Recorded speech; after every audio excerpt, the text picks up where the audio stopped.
பாருங்கள், நம்ம வாழைப்பூ வடை சேர்க்குறோம். வாழைப்பூ வந்து நேச்சுரலாகவே வந்து துவர்ப்பு சுவையுடையது.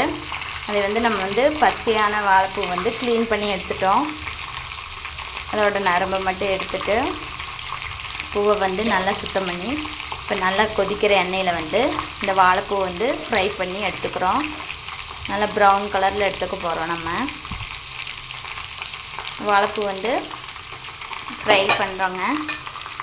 பாருங்க, க்ளீன் பண்ண வாழைப்பூ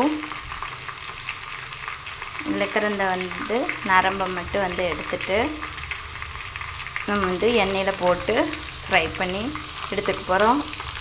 நல்லா வேக விடுங்க. நல்லா எண்ணெய் காய விட்டு ஃப்ரை பண்ணி எடுத்துக்கோங்க. நல்லா கலர் சேஞ்ச் ஆகும், வயலட் அண்ட் ப்ரௌன் கலரில் வந்து வருங்க. அதுக்கப்புறம் அதை அப்படியே வந்து ஃபில்ட்ரு பண்ணி இந்த மாதிரி கரண்டி வச்சு ஃபில்ட்ரு பண்ணி இந்த மாதிரி வயலட் கலரில் இருக்குது பார்த்திங்களா. எண்ணெயில் நல்லா பொரித்து ஒரு துவர்ப்பு சுவை வந்து கொஞ்சம் கம்மியாகுங்க. எண்ணெயில் நல்லா டீப் ஃப்ரை பண்ணி எடுத்துருங்க. நல்லா பொரித்து எடுத்து ஒரு மிக்ஸி ஜாரில் சேர்த்துக்கோங்க. இது பாருங்கள், ஆல்ரெடி நான் நிறைய பொரிச்சு எடுத்து வச்சுக்கிறேன். மிக்ஸி ஜாரில் சேர்த்திட்டு அது கூட வந்து நீங்கள் என்ன பண்ணுறீங்க அப்படின்னா,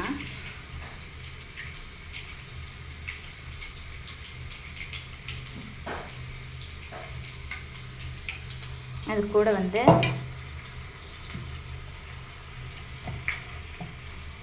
நம்ம வந்து இதில் வந்து துவரம்பருப்பும் கடலைப்பருப்பு வந்து சேர்த்து ஊற வச்சுக்கிறோம். துவரம்பருப்பு ஒரு கைப்பிடி, கடலைப்பருப்பு ஒரு கைப்பிடி, இந்த அளவு வந்து தண்ணியில் போட்டு நான் ஊற வச்சுக்கிறேங்க. ஊறினதுக்கப்புறம் இது மாதிரி நல்லா பெரிய பெரிய பருப்பாக இருக்கும். இந்த ஊறின பருப்பை வந்து நம்ம வந்து இந்த வாழைப்பூ நல்லா எண்ணெயில் ஃப்ரை பண்ண வாழைப்பூ கூட சேர்த்து அரைச்சிக்க போகிறோங்க. இந்த ஊறின கடலைப்பருப்பு துவரம்பருப்பை நல்லா டீப் ஃப்ரை பண்ண வாழைப்பூ கூட க்ளீன் பண்ணி எண்ணெயில் நல்லா டீப் ஃப்ரை பண்ண வாழைப்பூ கூட துவரம்பருப்பு கடலைப்பருப்பு ஊற வச்ச துவரம்பருப்பு கடலைப்பருப்பு சேர்த்து நல்லா வடை பக்குவத்துக்கு வடைப்பருப்பு, அதாவது இங்கே வடை செய்யறதுக்கான வாழைப்பூ வடை செய்யறதுக்கான பக்குவத்துக்கு கொரகொரப்பாக அரைச்சி எடுத்துக்கோங்க. நைஸ் அரைக்காதீங்க, கொரகொரப்பாக அரைச்சி எடுத்துக்கோங்க. அப்போ தான் டேஸ்ட்டு ஃப்ளேவர் நல்லா நமக்கு தெரியும், க்ரன்ச்சினஸ் எல்லாம்.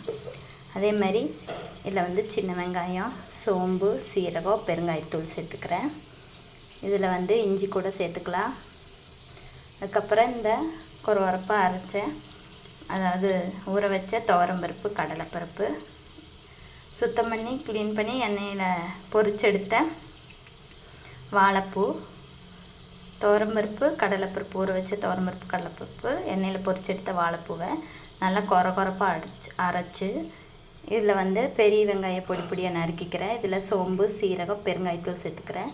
இந்த கொரகொரப்பாக அரைச்ச வாழைப்பூ துவரம்பருப்பு கடலைப்பருப்பை வந்து இது கூட சேர்த்து வடை பக்குவத்துக்கு தட்டி எண்ணெயில் பொரிச்சு எடுத்தோம் அப்படின்னா உங்களுக்கு வாழைப்பூ வடை ரெடி. இதுக்கு தேவையான உப்பு சேர்த்துக்கோங்க, பெருங்காயத்தூள் சேர்த்துக்கோங்க. வாழைப்பூ வந்து துவர்ப்பு சுவையுடையதுனால அதை வந்து நல்லா எண்ணெய் காய வச்சு அதில் இருக்கிற நரம்பெல்லாம் எடுத்து க்ளீன் பண்ணிவிட்டு எண்ணெய் காய வச்சு அதில் பச்சை வாழைப்பூவை எடுத்து எண்ணெயில் நல்லா பொரித்து, காஞ்ச எண்ணெயில் நல்லா பொரித்து நிறம் மாற வரைக்கும் விட்டு எடுத்து ஒரு மிக்ஸி ஜாரில் சேர்த்துக்க போகிறோம். அதுக்கப்புறம் ஊற வச்ச துவரம்பருப்பு கடலைப்பருப்பு ஒரு கைப்பிடி எடுத்துக்கோங்க. அது வந்து ஊற வச்சு அதே மிக்ஸி ஜாரில் வாழைப்பூ கூட சேர்த்து நல்லா கொரகொரப்பாக அரைச்சி எடுத்துக்கோங்க. அதுக்கப்புறம் தேவையான அளவு பெரிய வெங்காயம் பொடி பொடியாக நறுக்கோங்க. சின்ன வெங்காயம் கூட சேர்த்துக்கலாம், டேஸ்ட்டு தூக்கி கொடுக்கும்.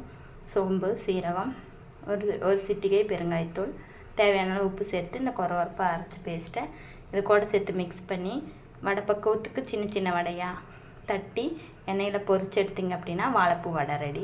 நீங்கள் ட்ரை பண்ணி